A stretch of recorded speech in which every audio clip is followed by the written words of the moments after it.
Welcome, Watchers of Illusion, to my Castle of Confusion. Today I'm looking at Maui Mallard in Cold Shadow on the Super Nintendo. Not often I get to do a Disney game. Well, it's not I don't have the chance to do a Disney game, I just get sidetracked by everything else that seems to come. So I thought I'd try something completely different today. Look at a game maybe more suited for the younger generation, but it's Donald Duck, so you can't really go wrong with that, can you? Or can you? I don't know, because I've never seen this game before. So you play as Donald here, and let me just get grips of the controls for a sec. Okay, nicely animated anyway, and the colours are nice. Right. So I guess the idea is to find as much treasure as you can as you go through the levels. There doesn't seem to be any sort of way I could avoid going through that bookcase. I think it's kind of... Oh, I can pick those up. Right, okay, so they're not going to kill me. Good. Oh, there's lots of spider things coming out of the butler. That's a bit disturbing. Anyway. So, graphically, it's very nice, actually. Very colourful. And the animations are nice. The only thing I'm not really too keen on is the way the screen scrolls. It's almost like there's not enough screen to go, if that makes sense. What's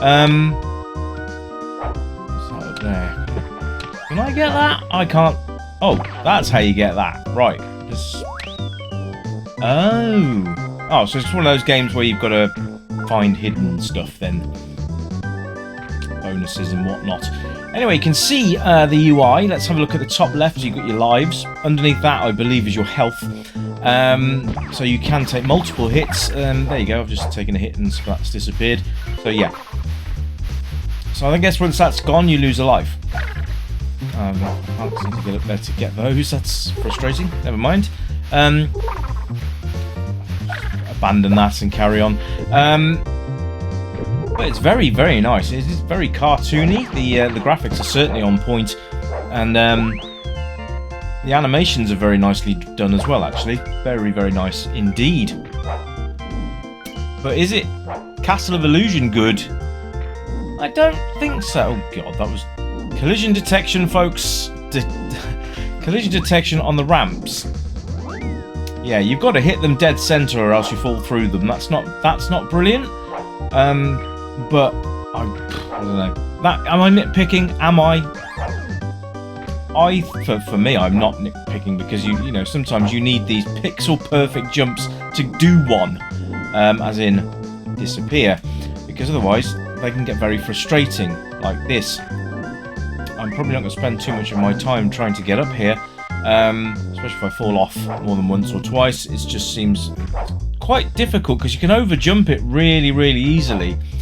And sometimes fall short. So there's a little bit of a problem there with the platform and the collision detection. But other than that, the game so far is actually quite nice.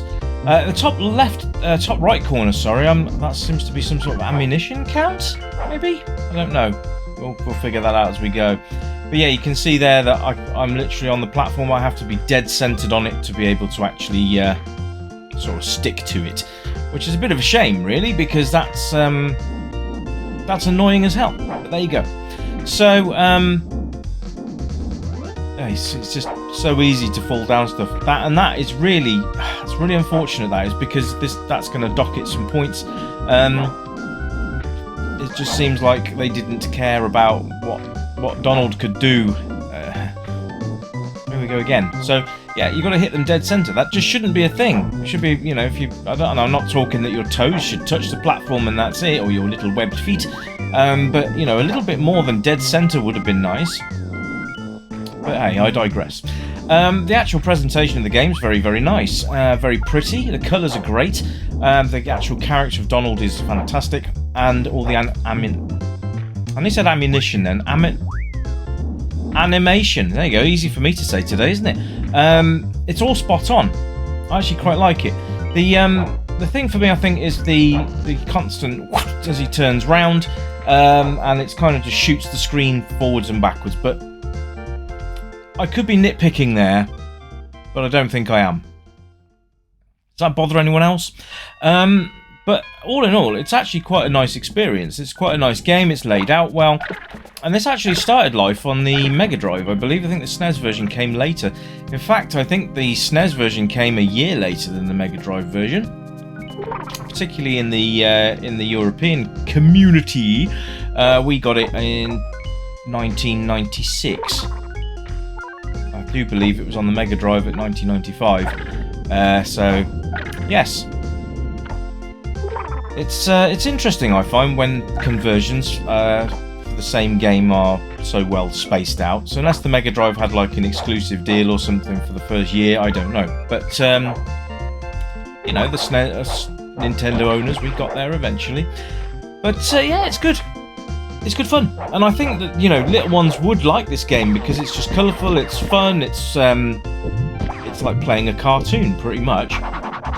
And that's an idle animation. I mean, they didn't have to go to the trouble of doing that, but they did, so I'm going to give them points for that. That's really nice. And oh, yeah, we keep getting hit by those. It's not very good, is it?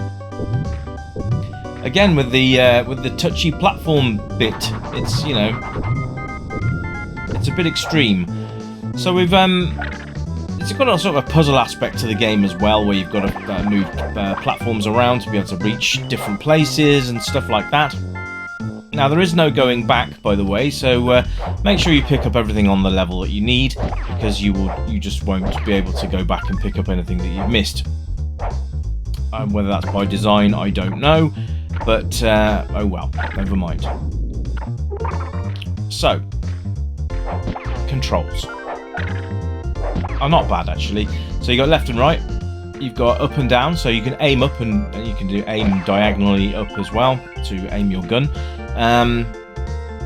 which apparently fires bugs out of it. I don't mean the bunny, but so you've got attack, which is attack. You've got the you've got your bug gun, which is one of the other buttons.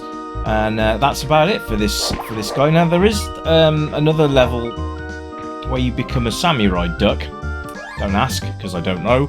I think that's his alter ego or something. But not happening yet. So whether or not we'll get to that later on, I don't know. It is one of those lovely stages where you can't see what you're doing. You've got that little light which shows pretty much all you can see. And you've got to make that work to be able to see the treasures on the screen. I would say that's probably not the easiest of things to sort of keep an eye on. I think it just needs a wider playing zone, like maybe a smaller Donald or a bigger screen resolution or something like that. It just seems a bit squashed in, if that makes sense. There doesn't seem to be enough sort of playing room to be able to move Donald around and get him out of the way of stuff.